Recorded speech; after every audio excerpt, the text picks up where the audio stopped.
From Manifold Unity, the Ancient World's Perception of the Divine Pattern of Harmony and Compassion by Christina Vera Collum. This is Chapter 2, entitled Karuna, Divine Compassion. Far back in the story of civilization, when the Sumerians had come down from the hills to the plains of Mesopotamia, the popular picture of the Divine One, who had created the universe, was that of Amma-me, the begetting mother, who knows lamentation, who abides among her people.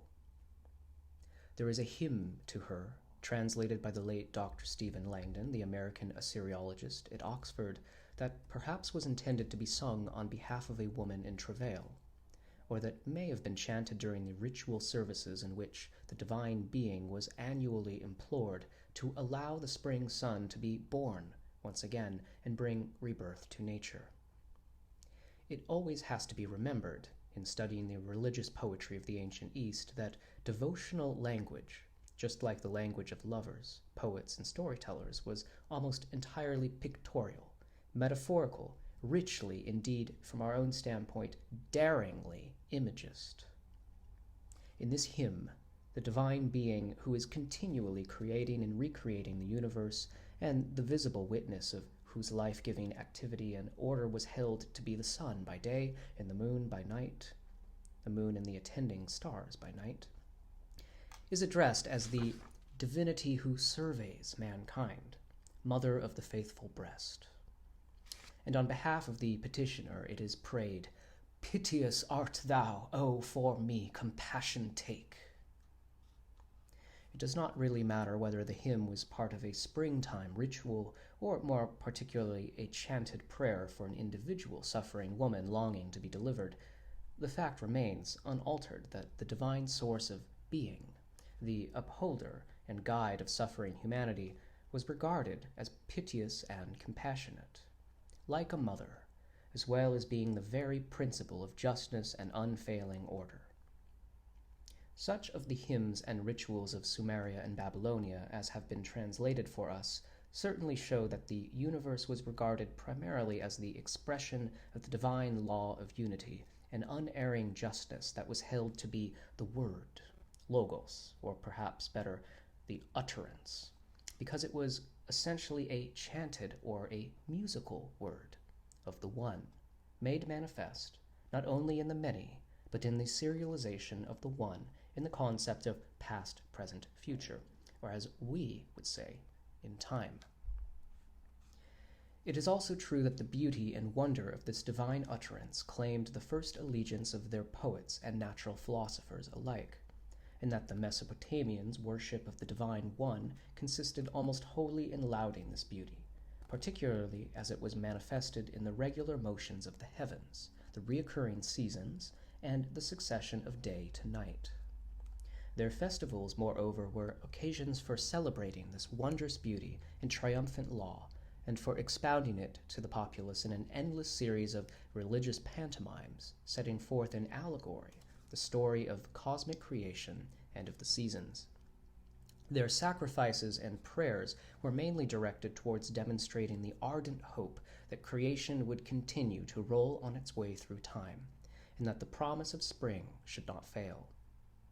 There was a strong sense of the criminal folly of doing anything that might upset the sublime procession of the seasons and the years, which were regarded as the very manifestation of the divine order and divine unity, tempered with a wholesome fear of the consequences to mankind.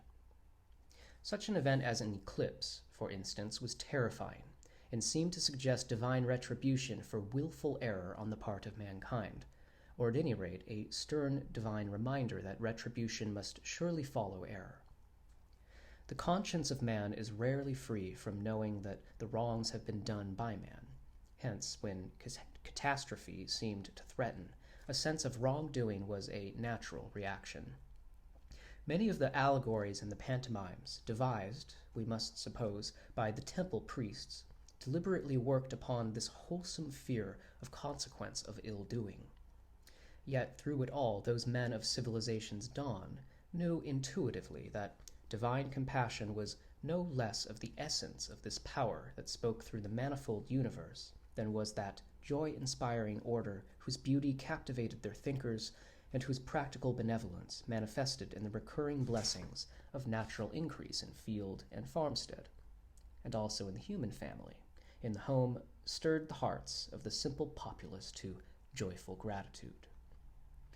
I would not describe this as faith so much as conviction. The most astonishing thing about the cosmic religion of the ancient Sumerians was this conviction of divine unity, of power, beauty, and justness. It was a conviction that arose out of thoughtful contemplation of the workings of the universe. There is a ruthlessness in nature. It appears even in undisciplined man. If we regard the destruction and death as the end of the chapter, a proportion of mankind, despite its lip service to certain religious systems, has always so regarded destruction and death because a considerable proportion of mankind neither troubles to study the universe around it nor stops to think about the amazing unity and order that the very existence of time and life demonstrates as being implicit in creation. Those old thinkers and poets of the dawn of civilization were very far from regarding destruction and death as a full stop.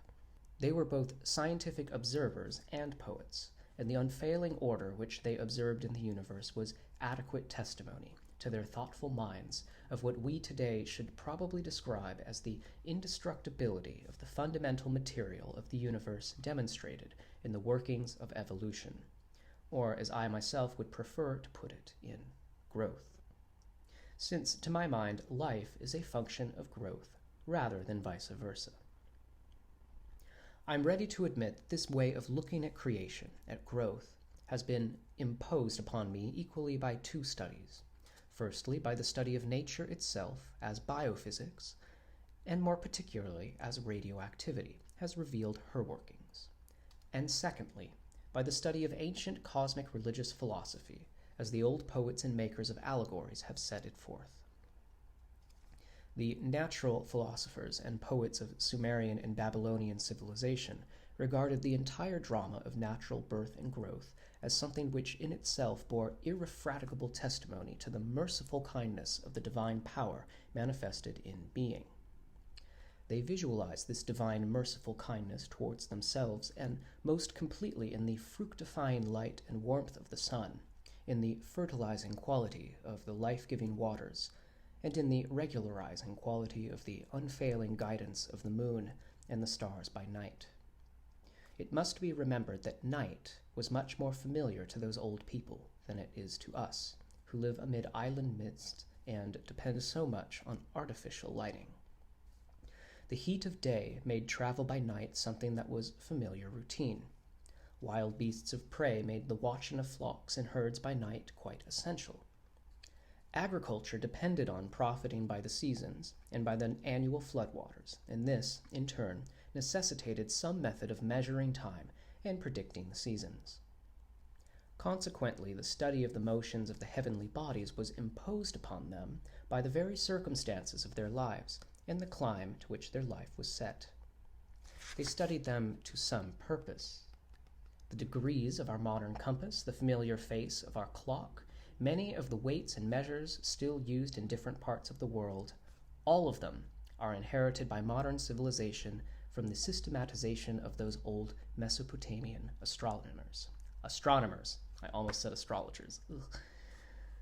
Our names for most of the stars and constellations, which we are wont to trace no further back than the Greeks or the Arabs, are further legacies from that far-off civilization that flowered in the land bounded by the two great rivers.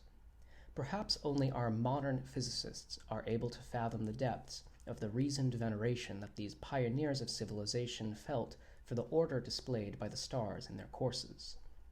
The awe and veneration inspired in them stimulated intellectual thought and systemization of a kind that has no parallel in our modern civilization, but at the same time it kindled in them the poet's ardent response to beauty, and so resulted in those cosmic allegories in which the divine being, at the heart of all of this amazing manifestation, was extolled and hymned under an almost infinite variety of aspects. The divine order could be stated with a certain economy, by scientific systemization, but such a statement was not fit for the man in the street. For him it had to be stated by the poet. And the poet found that the supreme unity was artistically inexpressible as a unity. He was obliged to sing and hymn those manifold manifestations whereby the humble lover of beauty might apprehend, in glimpses and snatches of drama, some fraction of some among the many aspects of the one. It was in the poems and hymns of the temple mysteries, which I have called religious pantomimes, that the lofty ideas of poets and wise men were focused, for the better understanding of the people, in such dramatic images as this of the faithful mother. We are here in a stratum of historical religion that is older, but in no way less adult than the mystical expression of individual personal religion that we have come to know best in such collected writings as those of the Indian authors of the Upanishads. For some modern spirits, the Indian writings are more inspiring, more charged with deep religious emotion than the older cosmic religious philosophy out of which the later mysticism grew. I am not sure whether this older religion was not the higher of the two. It was not so much the personal faith of an individual as it was the intellectual and spiritual response to his maker of educated mankind as a whole. Perhaps I can put it in this way. The personal mysticism of the individual in later times was the passionate, almost possessive response of a child or a youthful lover to his beloved. The intellectual response in earlier times of a whole civilization to divine beauty and order manifesting in nature was an adult recognition of God, the One, by that part of the manifested divine being which consciously shared, to a small extent, the divine being's intellective and consciously creative mind. The divine being uttered, as the old people of Sumer and Akkad claimed, divinely musical words, musical in the acoustic sense, which voiced the divine thought, which were not yet separate from the divine thought, but were its actual effects. They visualized the divine murmure, or enam, the word of the divine mind, as a creator, and they visualized the reasoning and creative mind of mankind as taking part in the divine utterance, because mankind was part of the manifold manifestation of the divine being. The acoustical simile was not, as many generations of civilized man have been content to accept it as being, a mere metaphor.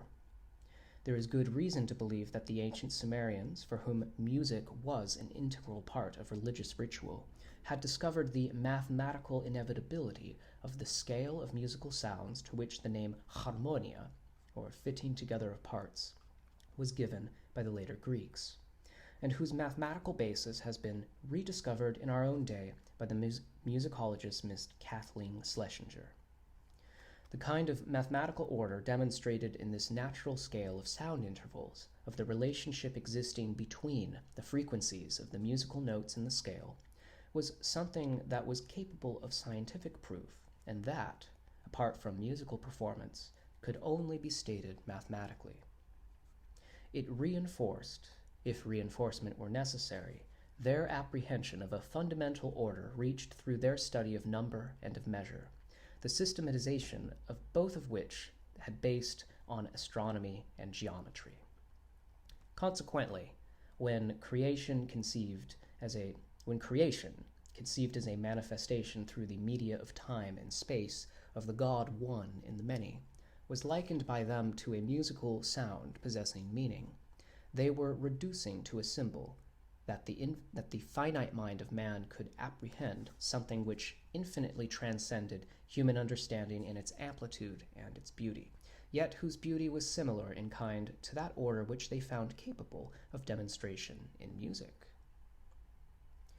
What I am concerned to emphasize here is that the older religion, intellectual and serene in its recognition of God expressed in his universe, of which mankind was an integral part, was a religion that was neither cold nor rigid.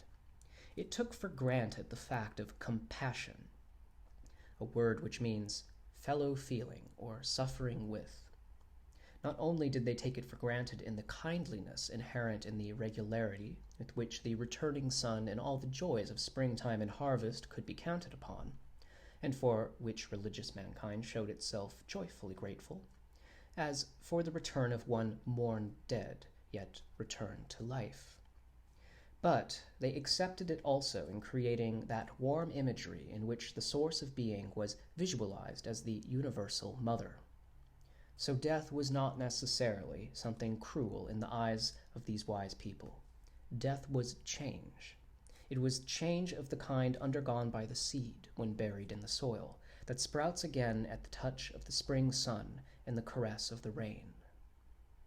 Where all partook of the nature of the one and whole, manifested in the million modulations of time in the material universe, how could the changes incidental to that modulation, but which in no wise wasted or blotted out any component part of the whole, be regarded as unjust or cruel?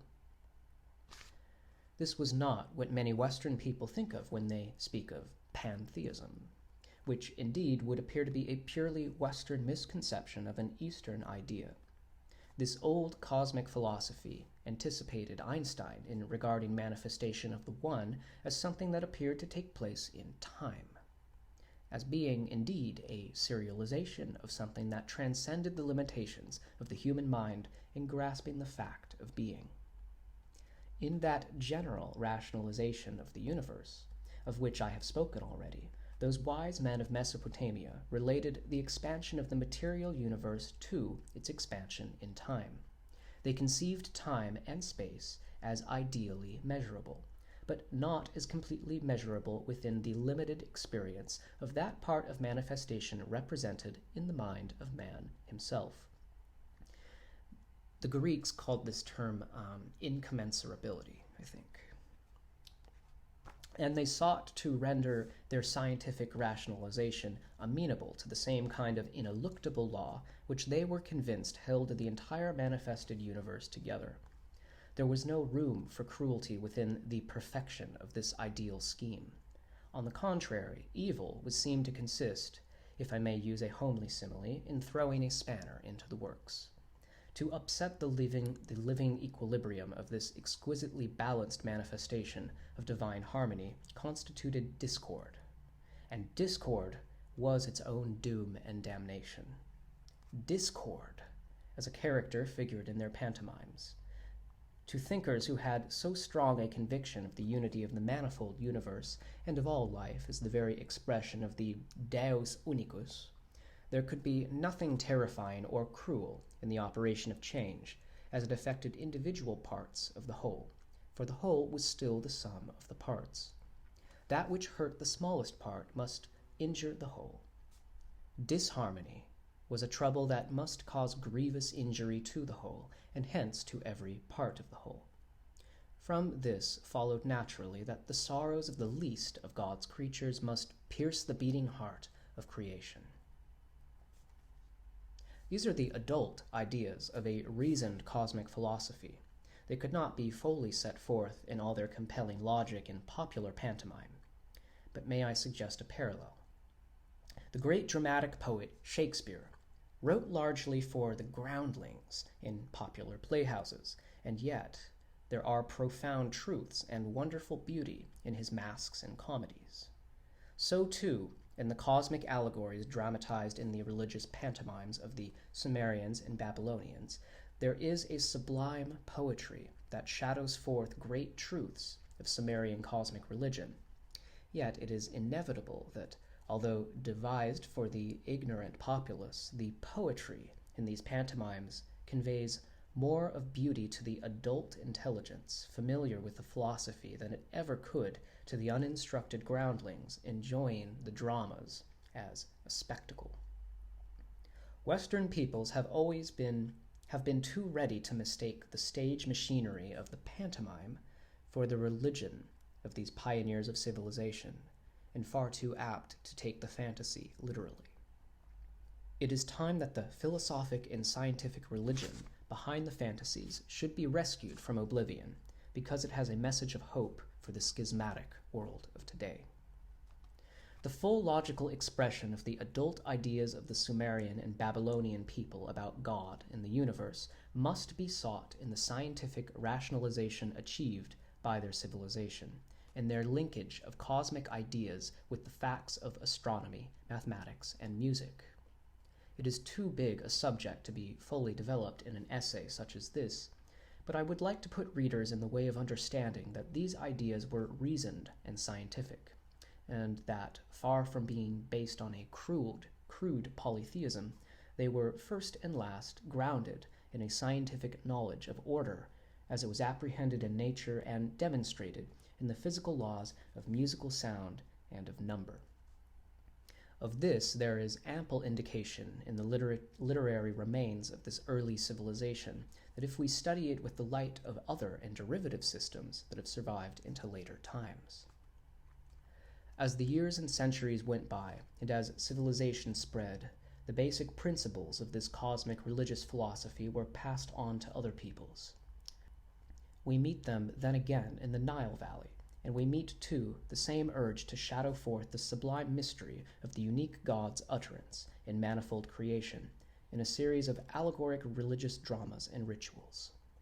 Philosophy and allegories passed, too, to Syria, Anatolia, Crete, and Greece, and to the land of the Hyperboreans, in a westward stream, and eastward they passed to northwest India, Tibet, and to China. Everywhere, with the conviction of unity in multiplicity, and of the justness and harmony of the laws of being exhibited in the serialization of the one through the media of time and the spatial universe, there passed, likewise, the idea of divine compassion for the unhappiness of mankind when it fell into discord and suffered disunion. All human suffering that is inflicted by human beings is the fruit of disunion and discord. It comes from deliberate or unconscious disharmony that is an act of treachery towards the one and whole. It cannot but call forth compassion from the one and whole, and it should call forth compassion from every individual and collectivized part of the whole. Looking down the dim aisles of history, it seems to me as though the loss of this intuitive knowledge of the divine compassion is accounted for by the loss of the conviction of the divine unity manifested in the multiple and serialized universe.